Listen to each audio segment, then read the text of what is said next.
tonight, this super drunk guy came in around a little after midnight. And at first, I was like just a little bit uncomfortable, but he was smiling and laughing a lot. And even though I could understand maybe 5% of the things he was saying to me. He would just, it was complete, just, and I was like, okay, yes, sir, okay. And he starts talking about gators and crocodiles. He's like, crocodiles are scarier than gators. And then he goes like, one of the few times I was actually able to understand him, he's like, I'm from Africa. And I was like, oh, really? Where? What part?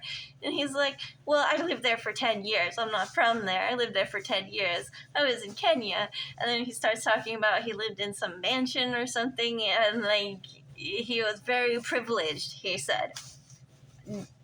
Now he is just a drunk homeless guy. And then a customer came in and he started yelling at the customer. He goes, hey! And at first I was like, oh, okay, what do I do in this situation? Do I need to call the police? Do I need to step in? The customer was a big man, much larger than me. So I was like, this guy can handle it much better than I could. And the dude was just like, you know, really chill and non-confrontational, and just like kind of understood that this guy is just really drunk or whatever, and just trying to get through, purchase his stuff, and leave. And as he left, the guy went out there. And at first, honestly, the way he was talking to him, I thought maybe he knew the guy. But then he did this to the next customer that came in too, and I was like, oh shit, I have to tell this guy to leave. So I started telling him, like, hey man, can you please hurry it up and get out of here, because my customers are starting to get uncomfortable. And he's not understanding me. He asked me where the ramen was like 3 or 4 times, and I told him 3 or 4 times exactly where it was. He got it, immediately starts opening up the package, and I'm like, sir, you need to pay for that first before you can microwave it. He's like, oh, okay. Comes in, slams it on the counter, and then goes off and starts wandering and doing something else again. And this one lady customer comes in. She's a regular that I recognize. She's a door dasher, so she comes in a lot just to use the bathroom or get a little bit of snack or something.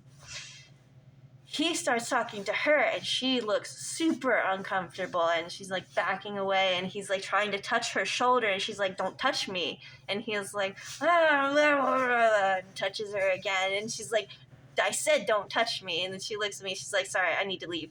I'm like, yeah, go ahead, go.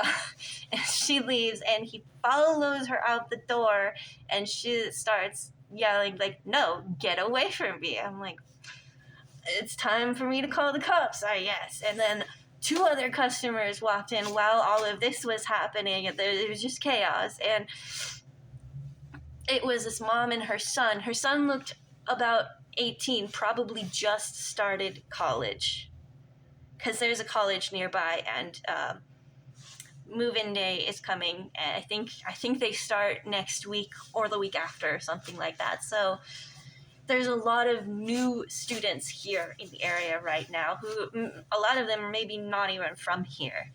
And oh my god, this poor lady was really freaked out, because she was just trying to hurry up and get her stuff and leave, and he came in and he kept talking to them. The son got defensive, got in between him and the mom, and starts doing like this, like intimidating the guy, which is of course egging the guy on, and the mom is like getting in between them, like, no, stop, son, just back away, ignore him, walk away. And then the guy kept getting more and more aggressive, and he starts yelling like, fucking people harassing me, blah blah blah. And then so these 2 customers were so freaked out, I let them behind the counter, and I have this chain that I can put so that people can't walk through, and it's like a little barrier. I mean, obviously if somebody was really motivated to just hop over the chain, but this guy was not in any condition to be doing that. He was so drunk, not coordinated at all. Honestly, if you probably pushed him just a little bit with your finger, he'd probably fall over. So I told him at this point, I'm like, you need to leave. And he's like, but I want to microwave my ramen. And I'm like, no, sir, you lost microwave privileges after you started harassing customers. Leave now. I've got the phone in my hand. I'm about to call 911 if you do not leave right now. And he's like, he grabs his ramen that I had gotten him to pay for a minute earlier. And he's like, I'm taking this with me as evidence, and I'm going to sue you in a court of law. And I'm like, okay, go ahead. I don't care. Just leave. I don't care what you do with that. Just get out of my store and leave right now. And so he left, but still was hanging around the parking lot.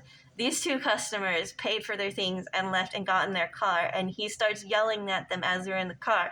She drives away. They speed off.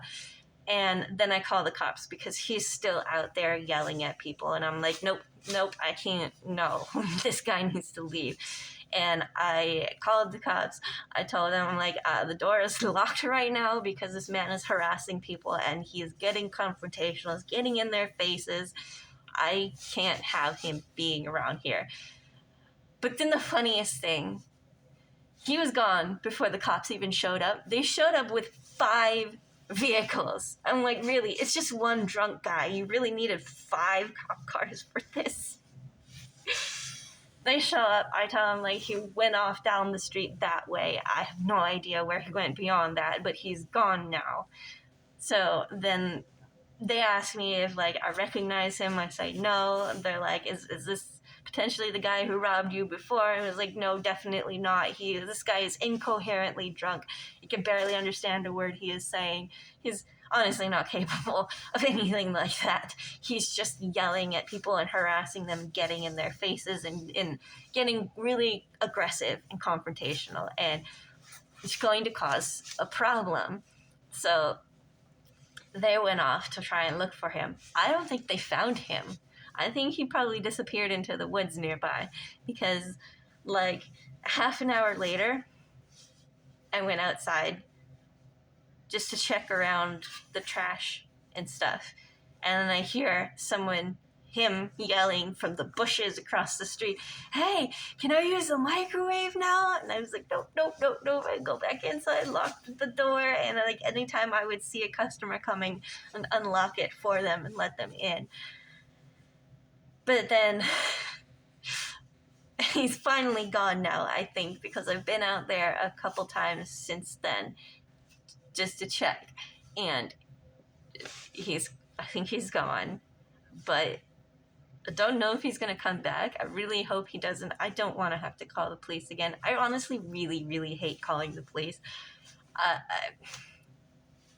really hate doing that. But I have had to do that 3 times since I started working here. That's the most in my entire life ever. I don't think I've ever even called the police until I started working here. This is just, wow. Tonight was crazy. I came in and the first hour was really chill. And I thought it was going to be a good night. And then this man walked in, and now I'm going to spend the rest of the night feeling really anxious, hoping he doesn't come back. But time to clean now, I guess.